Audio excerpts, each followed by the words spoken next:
Hello YouTube, good morning. Very windy morning and kind of a late morning. I am here in the Gila wilderness, the Gila National Forest, down southwest, or down in the southwest area of New Mexico, completely off-grid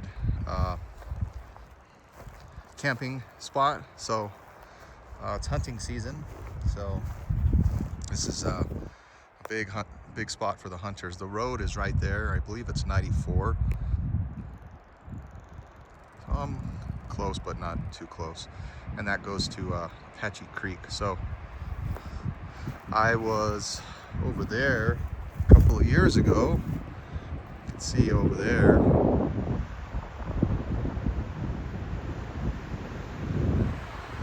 Brought the motorcycle.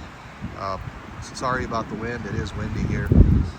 So kind of a rough night because these people over here have hound dogs, and oh my god, they howl, bark and howl like 24/7. So these guys get up to go hunting at like 5 in the morning, just like everybody else does, but then they're leaving some of their dogs and and they're just howling and all morning. But I mean, you know, can't blame them for that, because this is the place to, there's no rules really with noise when you're off grid like this. So this is the place to do it. It's kind of my fault for getting that close to them, but it worked out fine. They ended up closed all the windows this morning, ran the generator, and I turned the fan on. I'll talk about that in a moment, in terms of the white noise. So yeah, this is a absolutely beautiful spot. There is a creek here, but it's dried up. This is for when the snow comes or heavy rain, and it kind of runs all the way back up there, and the mountain starts going up, and then all that water will come and run here. So it's not a constant running creek. No problems. The only issue I had with the generator was the app on my phone. It dropped the connection, so I need to sync it up. But other than that, that generator is working just phenomenal, so no problems whatsoever. Real quick, that's one of the things, if you guys are just getting into this, do not skimp on a generator. You know, I had that Champion that I had for 2 years, and I had so many problems with it. Before then, I had another Champion, but that was a larger one for the fifth wheel, and that had a remote start, and I didn't have any issues with that one. But that little Champion I had was just, I mean, to make it short and sweet, it was just underpowered. So be sure you get at least a 3,000 watt generator if you're going to be have this kind of setup, you know, meaning you need to run if you need to run a microwave, a coffee pot, and then even the air conditioner. I'm not sure if a 3,000 watt generator would run the air conditioner. This guy is 4,000, and it does all three fine. So I know it's a tough pill to swallow money-wise, spending on a generator, but this one, I have this in a link in a previous video, and this is $800, and this is better than the Honda. You know, it's a little louder, but other than that, I mean, for having a remote start, it's awesome. So just wanted to touch on that. So nothing new. I am going to be off for the month of October. I have a company offers a sabbatical, so I'm going to be off for almost 6 weeks. So I'll probably do a couple more camping trips. I'm going to go to Arizona to visit family, and then do a camping trip on the way. I got a bunch of home improvements to do. Let's see. So I had my fire pit over here. I'm going to move it over here tonight, in this area, because the moon, we're approaching a full moon, and it comes up right here, and it's beautiful to sit out here at night. The wind will calm down this evening. A shower tent. So what I did with the wind, I just opened everything up to let the wind go through and ventilate.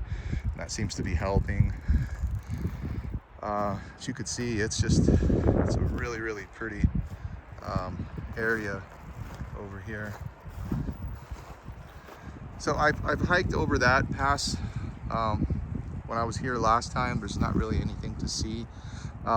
When I was here 2 years ago, there are wolves down here. They're a Mexican gray wolf, and there's a lot of packs down here, and they usually come from this side, which would be the kind of more the north side. So I'm gonna go hike up there and see if I can just find see if I can find some scat, and I just like to see where they're kind of dwelling at, you know. The Mexican gray wolves are smaller. According to the Forestry Service, they're not coy wolves, meaning they're not mixed with a coyote and a wolf. They actually are a 100% wolf species. It's just a Mexican wolf. So they're smaller.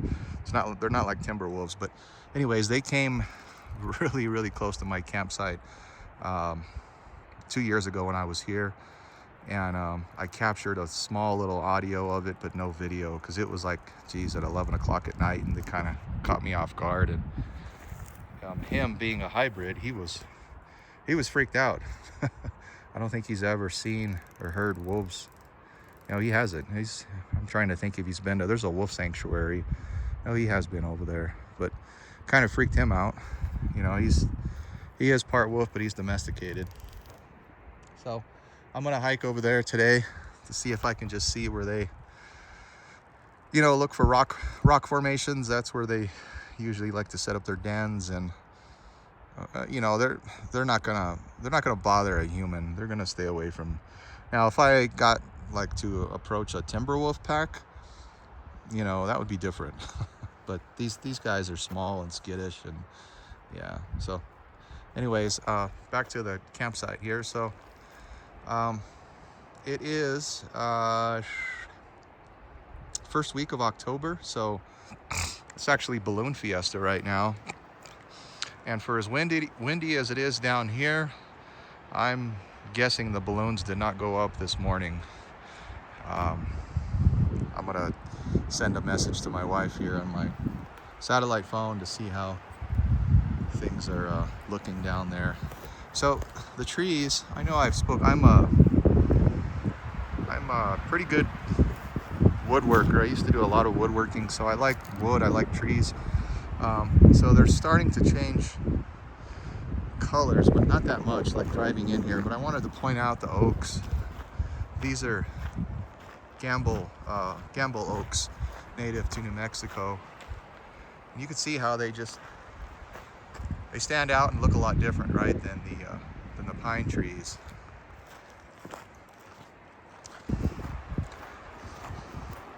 Yeah, so I got one here. It's a dead limb. Real quick, so yeah, I spoke the last camping trip that tossing around the idea of getting another camper, and I probably will. I'm really leaning towards a Northern Light. The question I have for you guys that have larger truck campers is, let me know if this, how you guys have like, if you have a Northern Light, Arctic Wolf, or Arctic Fox, how you guys have it mounted, if you have it just on a rubber mat or a platform like me, and if it moves. And what I mean by that, does the camper, you know, move in its position? Because those have to mount with a torque lift system, where it'll go here and then to the frame of the truck. And I'm wondering if that keeps it more in place or if it still moves. Because what I had to do to overcome that is I have a jack right there. It's actually for a step, but it's like a little jack that acts as a wedge, and I have these on both sides, and this thing does not move at all. I just have it mounted to the back, so geometrically, I mean, that makes sense, right? If the back can't move, the front won't move.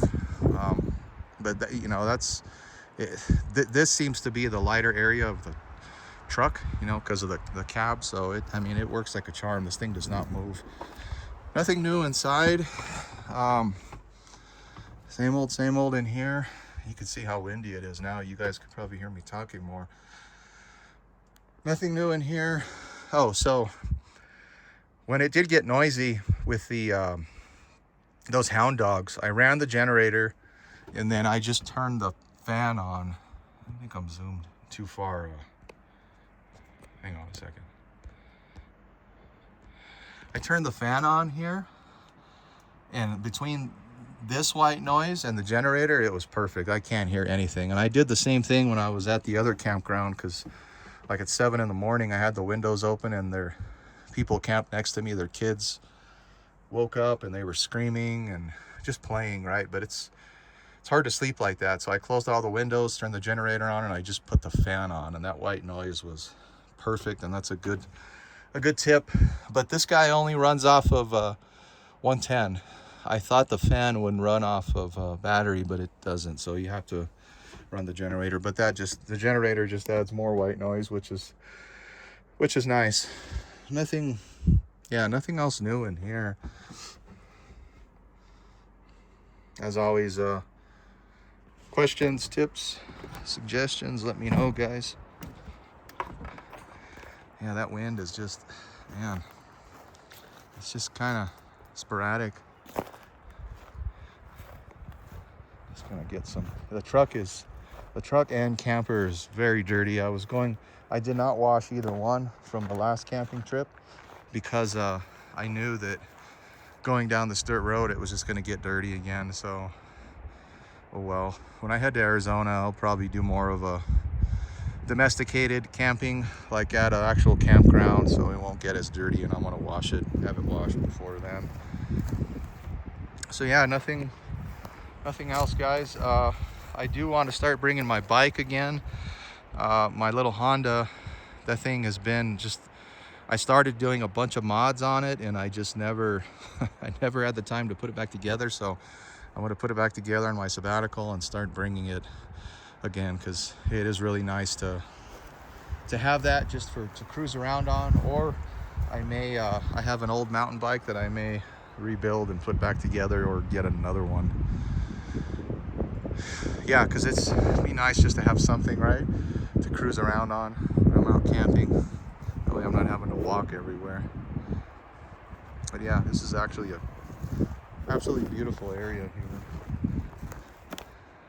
All right, guys, I think that's it. I'll catch up with you guys on another camping trip probably in a couple of weeks.